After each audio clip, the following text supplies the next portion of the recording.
શું છે એક્ઝેક્ટલી ઓહમનો નિયમ? તો કે અચળ તાપમાને વાહક તારમાંથી પસાર થતો વિદ્યુત પ્રવાહ I.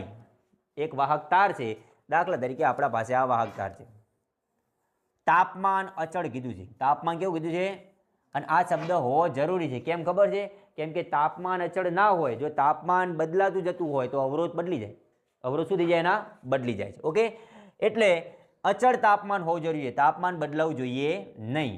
અચળ તાપમાને કોઈ વાહક તારમાંથી પસાર થતો વિદ્યુત પ્રવાહ I એ તે વાહક તારના બે છેડા વચ્ચે લાગુ પાડેલ વિદ્યુત સ્થિતિમાનનો તફાવત V ના સમપ્રમાણમાં હોય છે.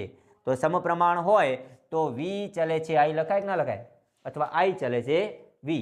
આના ઉપરથી આપણે આખી વ્યાખ્યા બનાવવાની. ઓકે, કઈ રીતે યાદ રાખવાનું? I એટલે શું? I એટલે વાહકમાંથી પસાર થતો